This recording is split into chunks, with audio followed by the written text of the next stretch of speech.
Alright guys, welcome back to the channel. If you're new to the channel, my name is Roger. I'm normally building a mid-engine supercar, but my CNC machine needed replacing, so this little build series is for building a new CNC machine and getting it working. Before we get started on this week's video, I had a couple of things to say. If you're new to the channel or if you're a returning viewer, I'm trying to build this channel to get it monetized, so if you could do me a favor and like and subscribe to this channel and leave me a comment below. Even if your comment is not about the CNC machine, which it would be great if it was, but you could just leave me a comment telling me where you are in the world, where you're viewing from, what state in the US, or if you're outside of the US, I'd like to know where you're from. That would be great. Just something to let me know where you're at and get some conversations back and forth and let this channel possibly grow. But anyway, with that out of the way, let's get started on this week's video. Okay, this is where we left off last week with the CNC machine. We had the frame pretty much completed.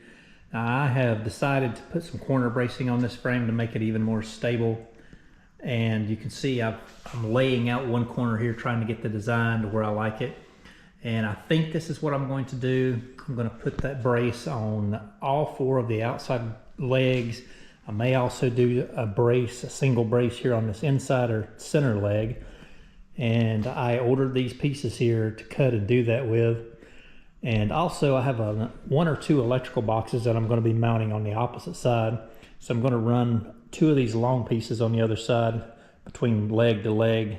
And that'll give me a place to mount the electrical boxes on the opposite side, maybe one on each side of the leg or one, depending on if I just need one box or two. I'm still not sure how large the power supplies are for my stepper motors. I have ordered a stepper kit. It is a closed loop stepper kit, which I think will be perfect for me. And it comes with 4 power supplies. You can use 2. Each power supply can run 2 stepper motors, but they said it was best to use 4 different power supplies, 1 for each stepper. And not knowing exactly how large those power supplies are, I'm waiting for that to come in. It should be here in just a few days. And once it arrives, I'll know if it'll all fit in one electrical cabinet that I've already ordered also, or if it's going to take 2 electrical cabinets, one for just power supplies and one for everything else. But I'll know that for sure here in just a couple of days, but I'm going to go ahead and work on these corner gussets and the 2 mounting rails that span between the legs to mount the electrical boxes and have all of that ready once those get here. So let's get started cutting and making and mounting these 45-degree angles in these bars for the electrical boxes.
Okay, this is what my corner braces look like. You can see I have a brace on all 4 corners. This back center leg has 1 brace on it just to give it a little bit of stabilization.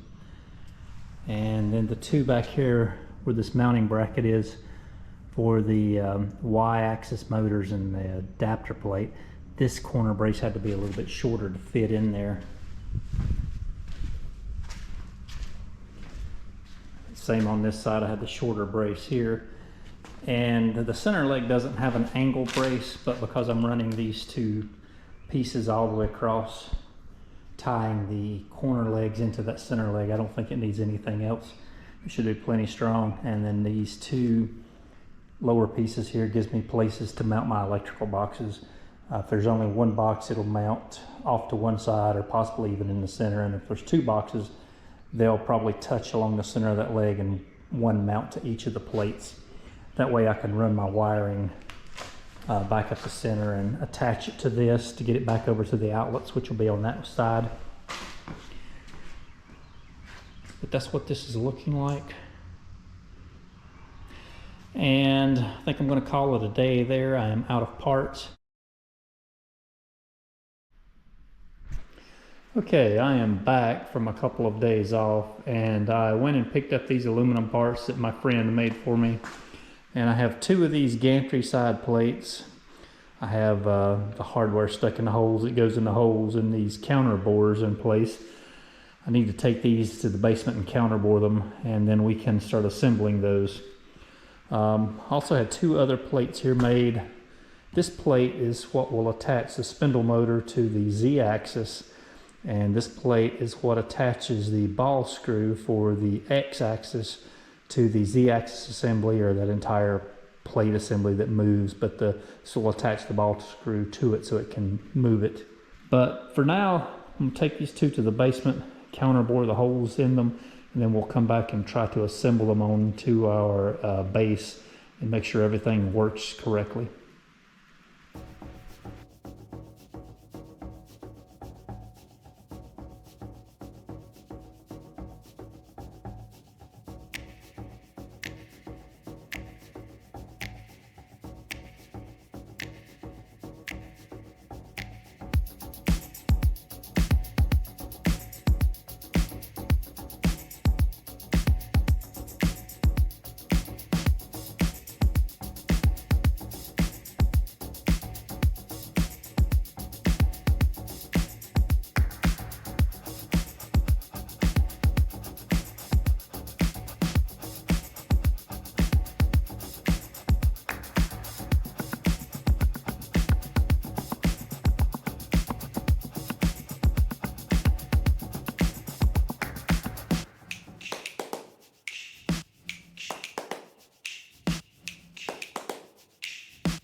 Okay, I have both of the gantry side plates mounted. They're bolted to all 4 of the bearings. They're secure. They're mounted here to the mount, the carrier that attaches the ball screw to these side plates.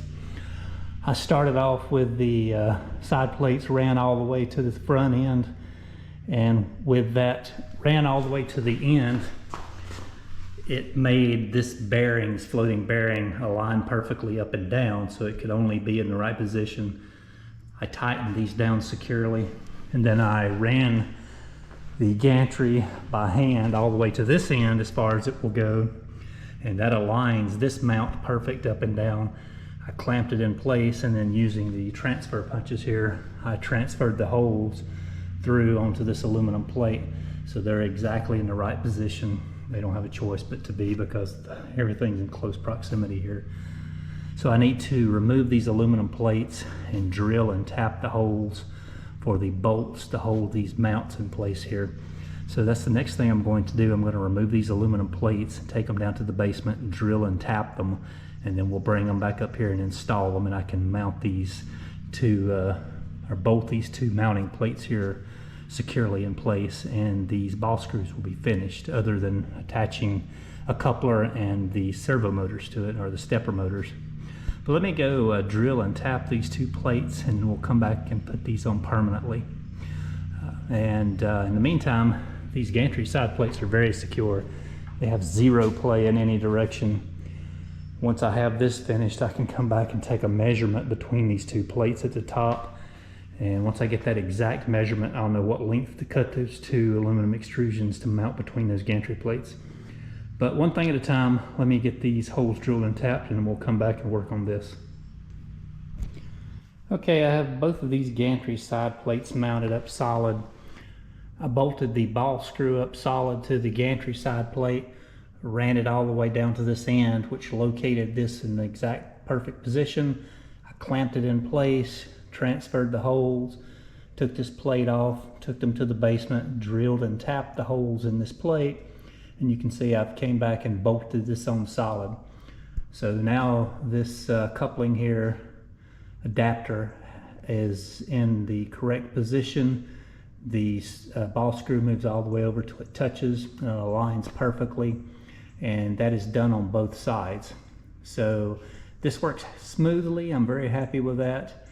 The next thing I did was I took a measurement between the two side plates, and the bottom was just a little bit close, or further apart than the top. The top's toed in just ever so slightly. But I cut these two beams here, these aluminum extrusions, to the correct length to the measurement at the bottom, and then I forced one in up here at the top just to see what it took, and it was very easy to put in. So it just takes very little force to flex that out to where it needs to be. And I have cut these to length and drilled and tapped the holes, or tapped the holes. They were already drilled, but they were tapped from the factory, but when you cut the length off, they're not threaded all the way through. So I had to re-tap the end I cut off. These two pieces are ready to mount between the two gantry side plates. And I'm gonna go ahead and bolt those up on both sides. But once I see that everything aligns and tightens and works correctly, I will unbolt one side, loosen it and move it out of the way so I can slide the linear rails into the tracks, because these T-nuts have to slide in from the ends. They're not the kind that goes in and twists and locks and tightens. I wanted these more secure, solid T-nuts on the linear rails. So I'm going to install these, and then we will uninstall one side and cut the linear rails to length to fit and install those next. But let's get busy doing that.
Okay, I have both of these extrusions mounted and the linear rails mounted and tightened down. You can see them here. I've got one as far up as I can go and one as far down as I can go to support this Z-axis assembly as best I can. And I believe this will be plenty strong. These two beams are not tied together.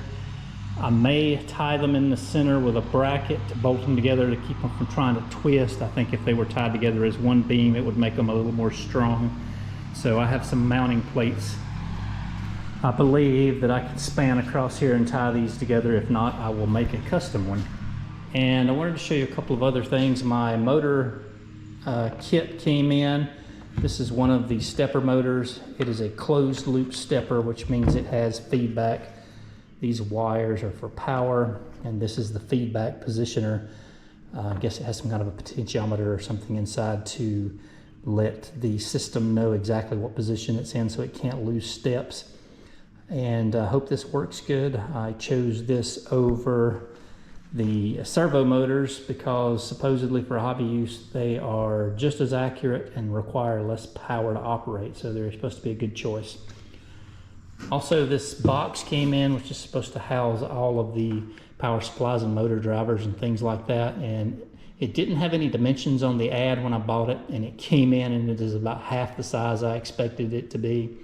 It is nowhere near large enough to hold everything I need it to.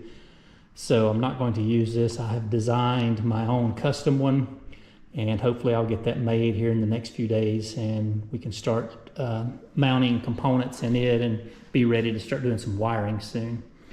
But that brings you up to date on everything, I believe, and we're at a good stopping point, so I'm going to call it a day, and we'll check back in tomorrow and see what I decide to do next.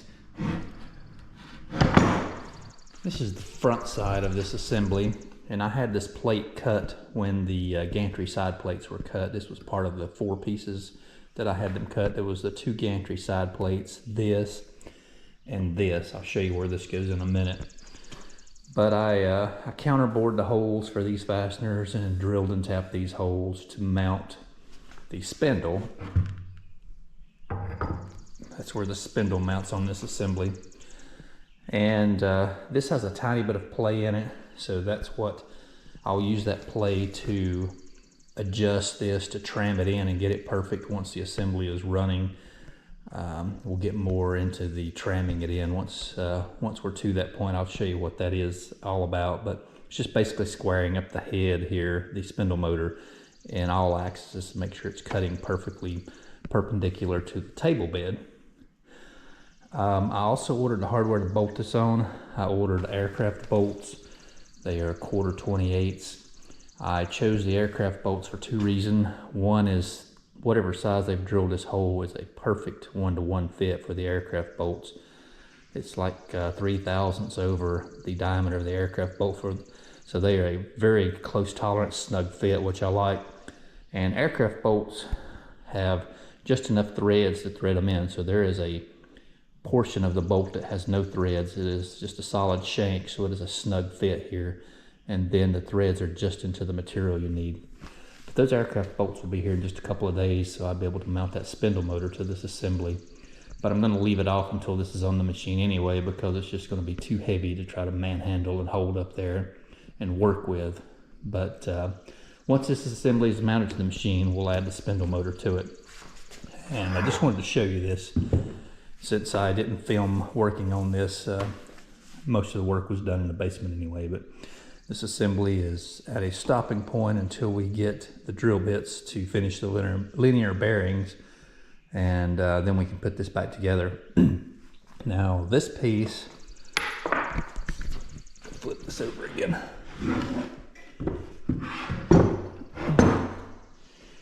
Okay, this piece here mounts to the back up here somewhere above the linear bearings, and you can see the holes. Get this to flip. The holes line up with the slots, and these 4 will bolt it to this assembly, and these 4 are for the bearing block where the ball screw attaches for the x-axis. So the ball screw will be going this direction and attached to that bearing block here, and this moves this assembly. And that's why I came up with to attach this. I believe that'll be secure enough to work properly. It'll be just as secure as these bearing blocks with these T-nuts. It'll attach with the same T-nuts. So I think that'll be great. Also ran into one other issue. When I held my stepper motors up here to look at the alignment with the shaft and everything. I noticed that they barely bump this corner brace here. So that corner brace is going to have to be removed. I'm going to have to come up with a different mouse trap to hold these corner braces in, so I'm not sure what that's going to look like yet. I'm going to go ahead and remove these corner braces, mount the stepper motors, and then take a look and see what my options are for adding a corner brace back in this corner, because it needs something. Now on the front side here, I have these. Maybe see better here. I have these tying the corners together, and this corner is braced. And I actually could put a brace here. Because all this is tied together, this corner would be supported and probably be strong enough. But since I need something on this corner in the back, anyway, because it has to have something, I believe I'll just, whatever I use back here, I'll go ahead and duplicate up here also, just to be safe.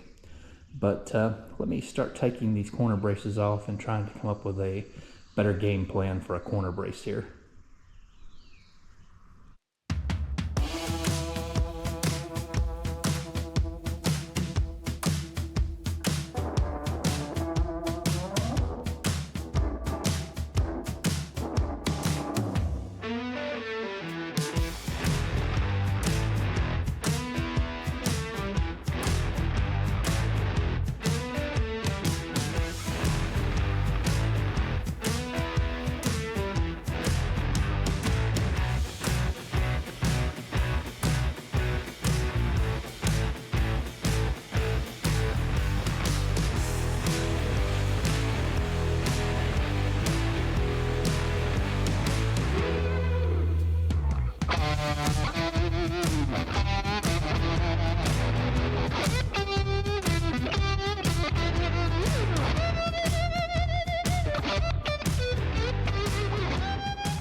Okay, after some careful thought, I have decided what I'm going to do here about this missing corner brace. There's just not room to put one here because of the motor and the gantry and everything back here in the way. The brace would be enormous to be able to clear this stuff. What I'm going to do is I'm going to take a brace just like this on the center leg. I'm going to add it to the front here, so I have both of these legs braced, and then this straight piece is transferring the load over to this leg here, so that'll make that leg stable. And I'm going to do the same thing here on the back. This side has the brace. I'm going to put two straight pieces to transfer the load of this leg over to these two, so it'll make this one stable. I just need to order 2 more pieces of this extrusion. I don't have any more of the small extrusion, but I'll get 2 pieces ordered. I have the mounting brackets. And we'll put 2 across here, and that'll tie that rear leg in solid. And I believe that should be fine. I don't see any reason that won't be okay. I've been working on a couple of other things. I started assembling this ball screw here and laying it up on top for the X-axis, just getting a visual of what this is going to look like and how it's going to locate. And I believe that's going to work out fine. I don't see any issues with it. I have a piece of aluminum here left over that is plenty large to make the spacer to bolt into this extrusion, because all of these bolts will have to be countersunk, so it needs to be fairly thick, and I think that thickness will work out fine. And this piece, this aluminum block, is large enough I can cut it off and make that mount and this mount. And let's see what else. I'm going to go ahead and cut this small extrusion piece to go here and mount it in while I'm waiting on the other long pieces to come for the rear. At least I'll have this corner brace in here. This will be finished. And then once I finish that, I brought this hand wheel out, and I'm going to, it has to hang somewhere. It has a mount here. I'm going to hang this somewhere. The electrical box mounts behind this and sticks up about so high, and there'll be connections across the front here for cables to hook to. One is the USB to the computer, and one is this hand wheel, which will plug into the front of this electrical box. And I just need to make somewhere to hang it, either hang it on this extrusion or this leg, or it could even go on that corner leg. But I just need to decide where I'm going to put this. It can go really anywhere that it's easily accessible. This is something you'll utilize quite a bit.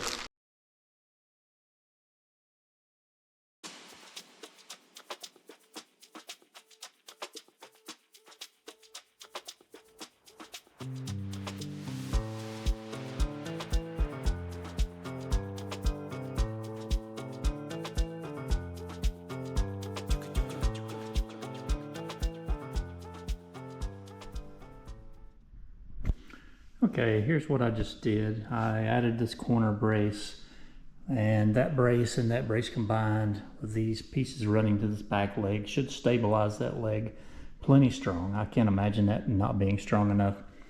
I mounted this hand wheel here. It's easy to take off and drop back on.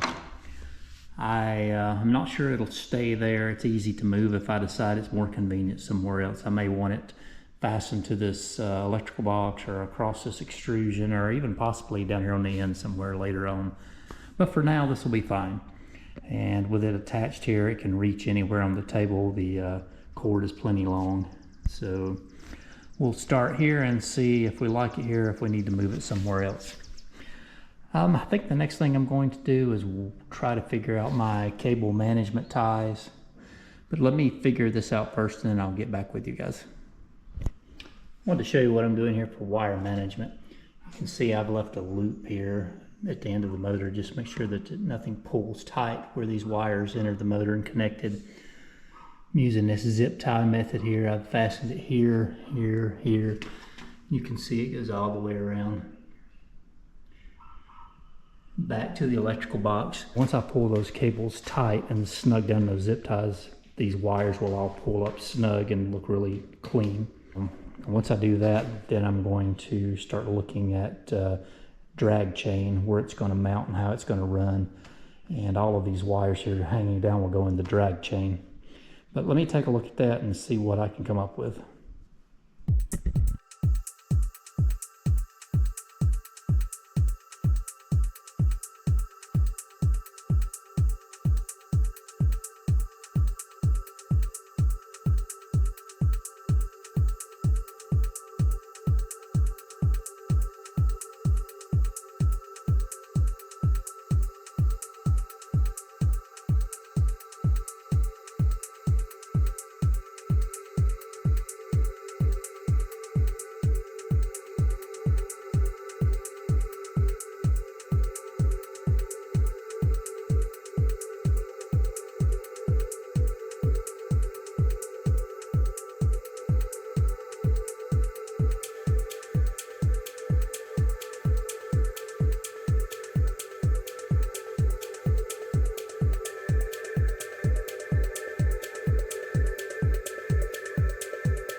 Well guys, we finally have the Z-axis assembly mounted and it moves very smoothly. I'm happy with this.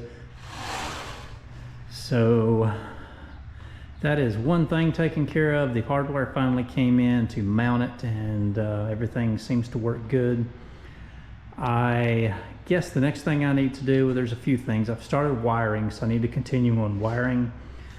I need to make the pieces to mount this ball screw to move the X-axis side to side and mount it on there and get everything working smoothly. And I need to start designing some sheet metal pieces to hold this drag chain. There'll be one piece that starts about the center leg here, so the wires can come off and go to this electrical panel, but this drag chain will run all the way back on a track and loop up here to the gantry. I'll have another one that starts here. Wires will run up from the one drag chain up the side of this and into the other drag chain, which will come across and lay in a trough, loop back around and attach to the Z-axis. And I think I'll have a third one that comes up for the wires to travel to the motor here on the Z-axis. Those wires may not be in a drag chain, but I'm going to try to put them in one if I can come up with a nice way to do it.